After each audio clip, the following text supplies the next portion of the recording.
Thanks for coming.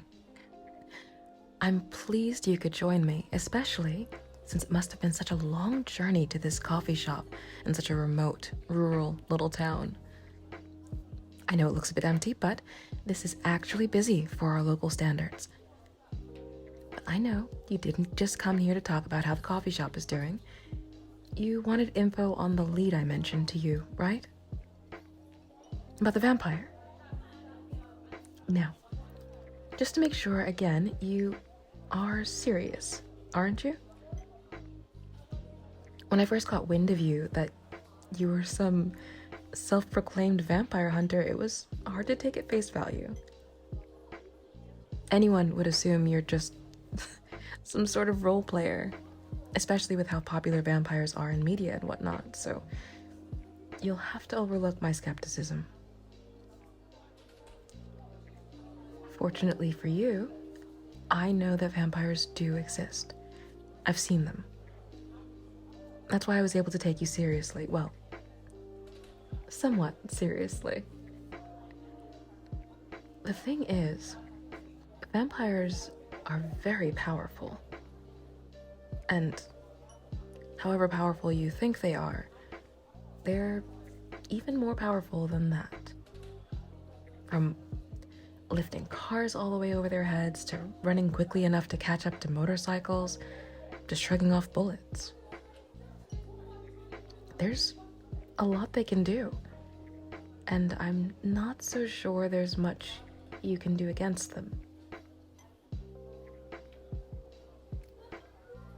So, what is it you actually intend to do? What's your plan? So how are you going to stop them? Because I don't really see much of a way that you could face them. You have to try anyway? Aw. You're not a very good vampire hunter, are you? Seriously, what are you gonna do? Say, for instance, I was a vampire. What would you do against me? How would you stop me? Do you have some sort of magic bullet, some sort of holy water, and a water gun or something? Oh, okay. You need to get something from your bag.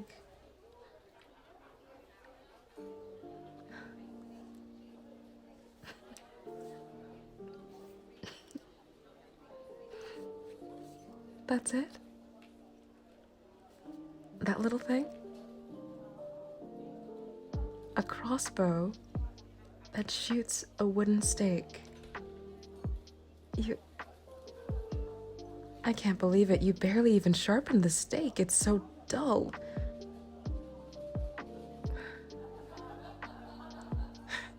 Saying you're not a very good vampire hunter was a bit of an understatement, I think. At least it's cute. But it seems there's really nothing you can do against me then.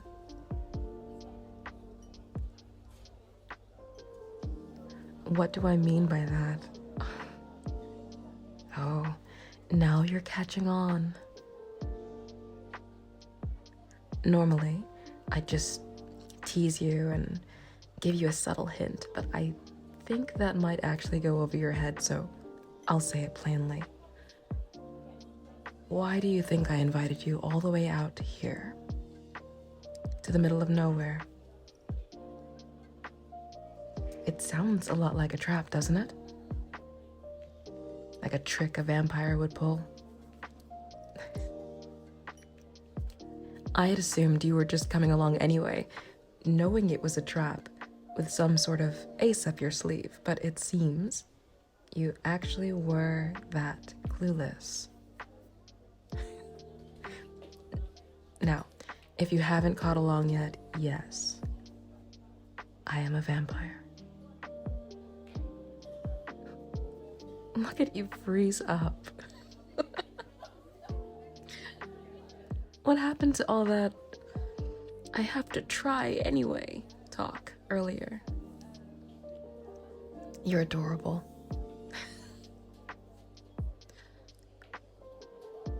Oh.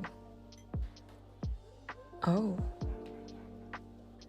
So you think I'm not going to do anything to you because we're in a public setting and I'm unarmed? Oh, you poor, poor thing. You have really underestimated me. Everyone, get out.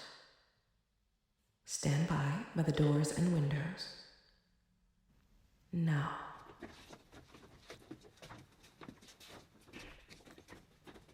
All right. Now it's just you and me. Surprised? They're my thralls. Everyone in this town is my thrall, you see. Well, other than you, of course. For now.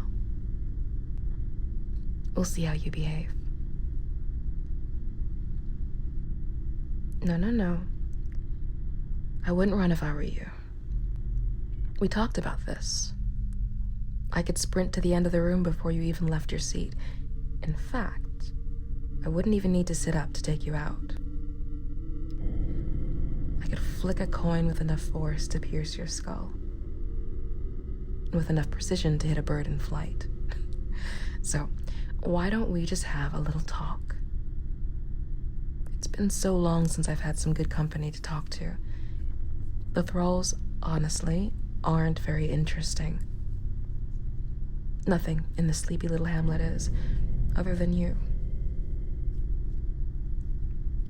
It just so happens that I've known about you for far, far longer than just before I contacted you.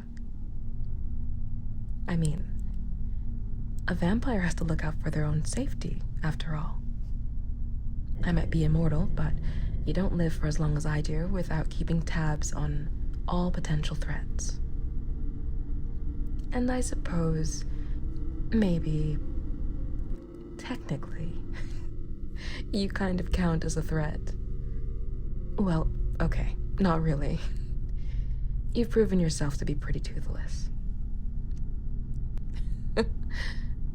It's actually quite charming. It's so nostalgic, you know? There aren't any vampire hunters these days, because no one believes in us anymore, much to their detriment.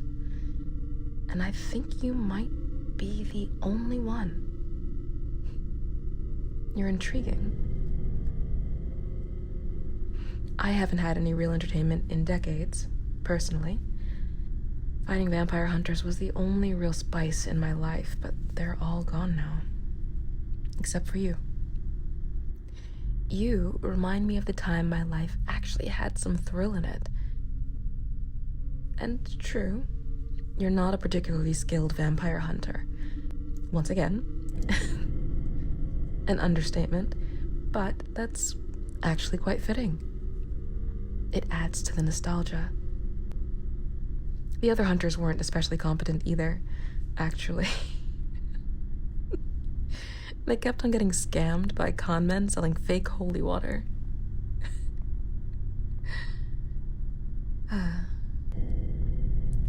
But it's because of that nostalgia that the highlight of my lonely nights was all about stalking you.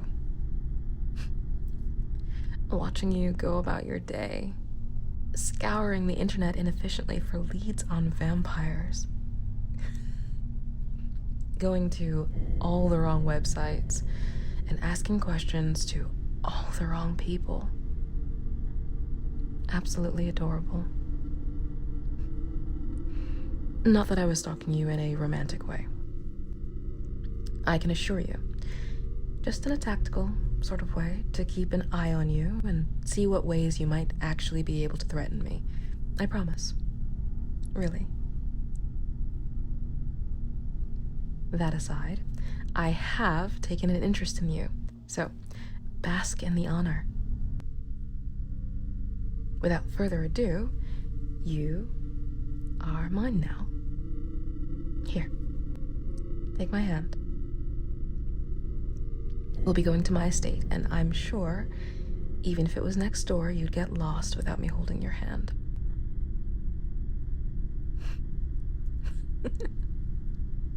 Oh no. Oh no. You're honestly pointing that little toy at me? You know it's not gonna do anything, right? I could shrug off getting hit by a truck. Your dull little stick isn't going to be very much good at penetrating me. But I'll tell you what. If you'd like, I'll give you a clear shot straight to my heart so you can see just how futile it really is. Would you like to try?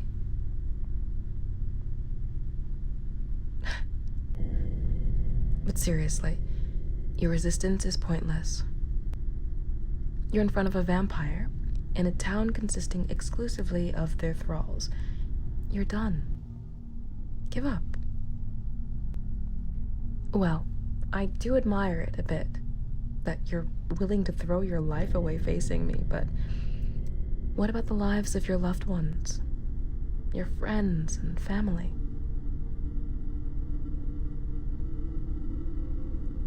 That's right. I've been watching you this entire time, so I know everything about you.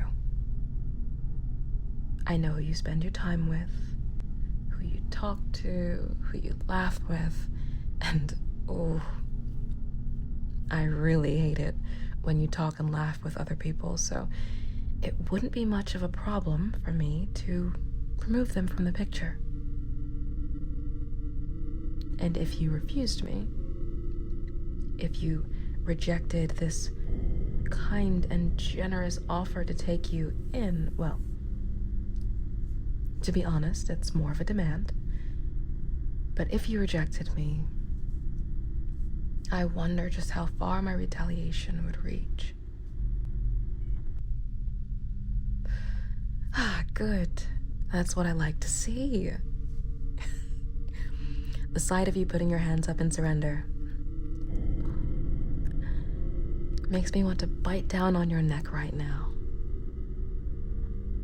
I think I'll have to restrain myself, though. At the moment, I'm eager enough to crush it, and I wouldn't want you dying on me. You're going to provide so much entertainment, after all.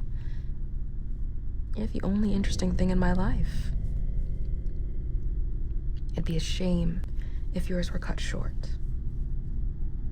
Which reminds me, your pitifully short human lifespan might be a bit of an issue.